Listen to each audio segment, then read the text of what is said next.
Hi everyone, welcome to devlog number 10. This is for version 0.1.62 and was very much a training exercise for myself. I wanted to improve the visuals of Phaseshift, especially the bike models, the tire models and texturing. I thought I would take a week or two out in trying to learn how to better model things, how to texture models, better UV mapping and just making the whole game just look a bit more professional. If you like these videos, please remember to like and subscribe, it really helps me out. Hopefully it will improve my reach and impressions and all that marketing good stuff. So yeah, on to the learning journey. So my models have been pretty basic for Phaseshift so far. I have 4 bikes, varying levels of graphical fidelity. I wanted to kind of improve this overall and create a better standard moving forward with Phaseshift. So a lot of this is my own personal training, my own skills in modeling, as well as knowing what tools are available to me. My main weak points with asset creation at the moment is definitely texturing. I've been using in the past GIMP and Affinity Designer to make all kinds of like vector drawings for these UV maps, and it's not very intuitive. It takes a long time because I'm having to kind of constantly reference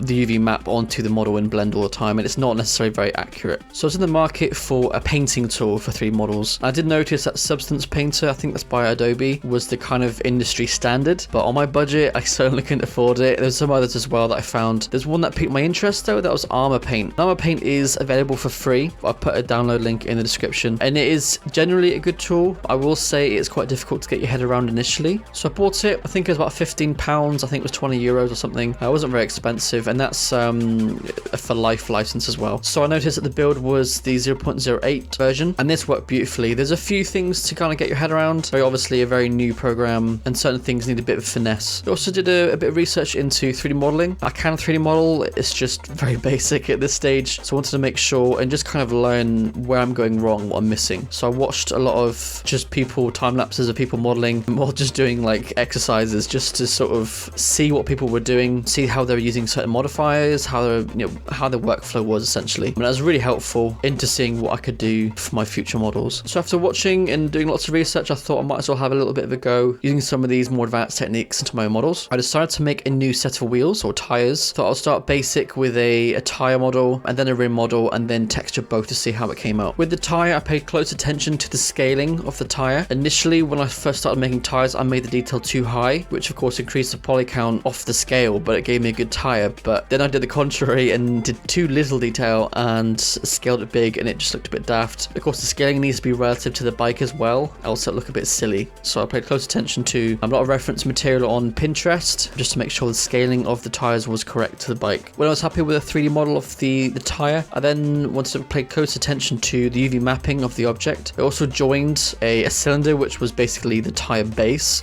and then the tread onto the base as well. So I combined them two to create one material and one UV map for both objects. With this version, I wanted to make sure that if I was creating better quality models, I want them to also be more performant too. If I could do this by creating just one mesh, one texture and one material, then obviously that would be a better performance game in the future. So once I was pretty happy with my UV map, I made sure the tire wall could support a higher texture for the decal of the tire manufacturer. I popped it into Armor Paint and started to have a little bit of a play around with materials. Wasn't very familiar with PBR texturing, or materials rather, so I went on to various websites to see what I could find, especially when I wanted some rubber for tires and things. Again, being a game dev, I was quite limited to what I could find that was free and accessible, but there's some really good textures I found on textures.com. I downloaded a really cool PBR material from the website. It was a rough rubber or rough tire rubber material. And I have to say, Armor Paint did really well on importing these. You can literally just drag and drop the material into Armor Paint and it'll sync up the nodes correctly to the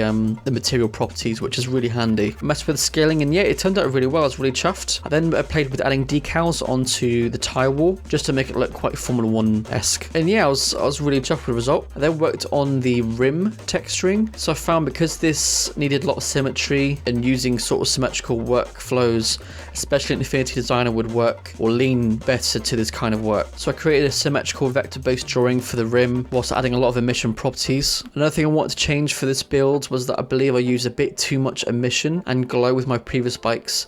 It's a bit overwhelming because the wheel of the entire rim itself would sometimes be completely emission, and I didn't want to draw your eye too much to the wheels. I prefer where I was drawn to like the on-screen action with the combat or the racing with apexes and cornering. So I instead tried to have very few mission details in the rims, but just enough to make it look like the wheel was spinning really quickly. So after adding the model and the texture to Unity, I was really happy with this result. I added the wheel to the AI teams and it instantly made the game so much better. This new wheel was also found to be more performant as well, as the polys were a lot less and they only used one material across the entire tire. This also allowed for different combinations between tires and rims, so you could choose your particular tire or rim for your bike, and then it would instantiate on your player bike when you started a game, enhancing the customizable options. So after that, I decided to start on a new bike. I initially started with a pencil drawing that I'd drawn in real life. I took a picture of it on my phone, sent it via email to myself, and then used it as a reference image for the various shapes I wanted to appear on this new bike. I then roughly traced around this drawing with block shapes and added various shapes to each part or each section of the bike. Over time, I added more modifiers such as the subsurface modifier to add some curves over time, as well as adding some mid-level details to sort of shape the bike even further. As I was building the bike, I was trying to think how the bike would be used by a human. So how you'd get in, how would you open the doors, and how the bike would actually work. So I kind of made up this whole reactor enclosure that fed some fluid or some gas or however it's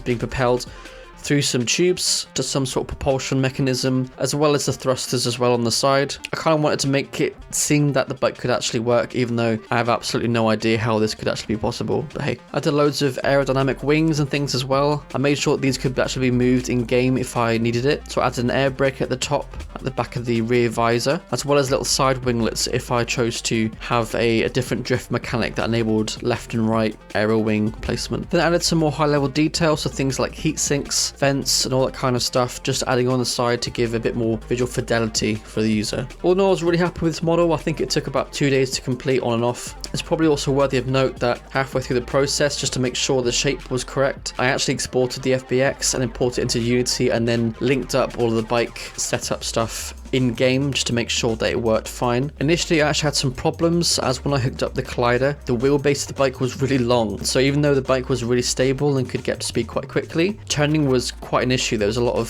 understeer in the corners. These problems actually formed the basis of the physics update in the next version, but it was a good thing to find out at this stage of the modeling process instead of at the end when I finished everything. After a few more tests and dummy runs, I was really happy with the revised wheelbase, so I shortened it a little bit and this helped with the handling. Then I applied all the modifiers. Then I made sure it was all organized so it was easy to UV map and texture. Like the tire and the wheel from the previous model, I made sure all of the delivery components were placed on one UV map, then all of the base, what I've called the base components of the bike, was placed on a separate UV map. So the materials were made separate. This meant I could add independent liveries to each bike for each team or player choice. I then added this into armor paint. So the base model was quite fun to paint. It was a lot of metal work, a lot of piping. I couldn't find out how to add emission though. Had to kind of doctor that in later on. I also created some decals or utility decals to add emission as well.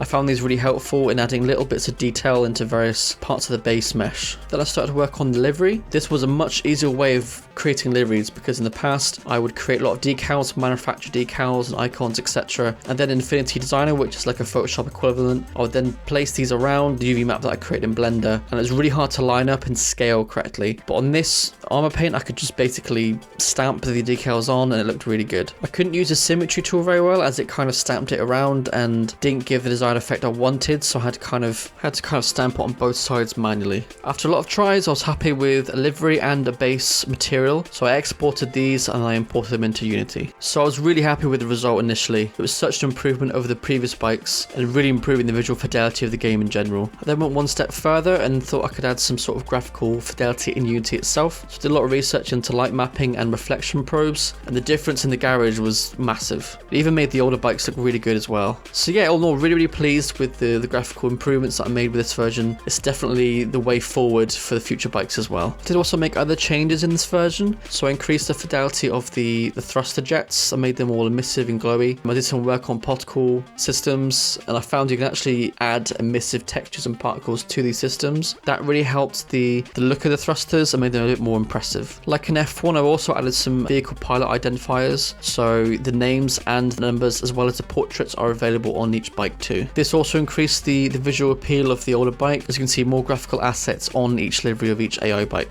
I also played around with things like lens flares on headlights just to give it a bit more flavour. But yeah, all in all, really happy with how the bikes came out. It didn't take too long. A lot of this version was training myself and learning how to use these tools, so hopefully bikes in the future will be a lot easier and quicker to make. And interestingly, these bikes are a lot more performant as well, so they're using a lot less materials and textures, as well as fewer polys actually, which is interesting. But doing this exercise made me realise how important it is to keep training yourself and keep learning. I hope this was useful and interesting to people. I'm surprised I've gotten to devlog 10 if I'm honest, so here we are. I'm still in the process of catching up. I was ill last week and I sound like Patty and Selma from Simpsons, so I thought it was best to wait a little bit. But yeah, if you like this video, please don't hesitate to like and subscribe, share it around, see what you want with it, and I'll see you in the next devlog.